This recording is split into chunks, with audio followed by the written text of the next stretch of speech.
রাজধানীর কলাবাগানে জোড়া খুনের ঘটনায় কুষ্টিয়া থেকে একজনকে গ্রেপ্তার করেছে পুলিশ। এছাড়া ভিডিও ফুটেজ দেখে মূল হোতাসহ ৩ জনকে শনাক্ত করা হয়েছে বলেও দাবি করেছে গোয়েন্দা পুলিশ। দুপুরে রাজধানীতে মিন্টু রোডের গোয়েন্দা পুলিশের কার্যালয়ে এক সংবাদ সম্মেলনে এসব জানান ঢাকা মহানগর পুলিশ কমিশনারের মুখপাত্র মনিরুল ইসলাম। ২৫শে এপ্রিল জুলহাজ মান্নান ও তার বন্ধু মাহবুব তনয়কে টার্গেট করেই হত্যা করা হয়েছিল বলেও দাবি করেন তিনি। রিপোর্ট করছেন তামজিদ সুমন। ২৫শে এপ্রিল কলাবাগানের একটি বাসায় ঢুকে জুলহাজ মান্নান ও তার বন্ধু মাহবুব তনয়কে কুপিয়ে হত্যা করে দুর্বৃত্তরা। জুলহাজ যুক্তরাষ্ট্রের সাহায্য সংস্থা USAID-তে চাকরি করতেন। তিনি সমকামীদের অধিকার বিষয়ক সাময়িকী রূপবান সম্পাদনা ও প্রকাশনার সঙ্গেও যুক্ত ছিলেন, আর মাহবুব ছিলেন নাট্যকর্মী। আলোচিত ওই হত্যাকাণ্ডের পর আশেপাশের বাসা থেকে সংগ্রহ করা ভিডিও ফুটেজ দেখে এখন পর্যন্ত ৩ জনকে শনাক্ত করা হয়েছে বলে দাবি গোয়েন্দা পুলিশের। আর শরীফুল ইসলাম ওরফে শিহাবকে শনিবার রাতে গ্রেপ্তার করা হয়েছে কুষ্টিয়া থেকে। পুলিশের দাবি শিহাব আনসারুল্লাহ বাংলা টিমের সক্রিয় সদস্য।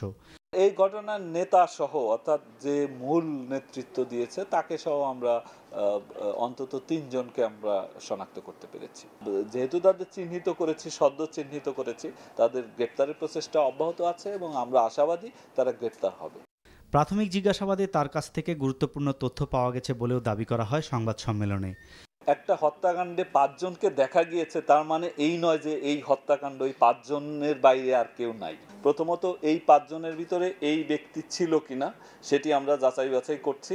সেটি যদি নাও থাকে, এই হত্যাকাণ্ডের পিছনে অন্তত একটা সংঘবদ্ধ চক্র জড়িত। ঘটনাটি ঘটানোর প্রায় ২ মাস ধরে তারা এই প্রস্তুতি নেয় এবং প্রস্তুতির এক পর্যায়ে এদের ভিতরে বেশ কিছু প্রশিক্ষিত ছিল, মানে হত্যাকারী ছিল, যারা ইতোপূর্বেও সংগঠিত কোনো কোনো ঘটনায় সরাসরি অংশগ্রহণ করেছে। জোড়া খুনের ঘটনায় কলাবাগান থানায় ২টি মামলা হয়েছে, একটি হত্যা মামলা, অন্যটি অস্ত্র আইনে।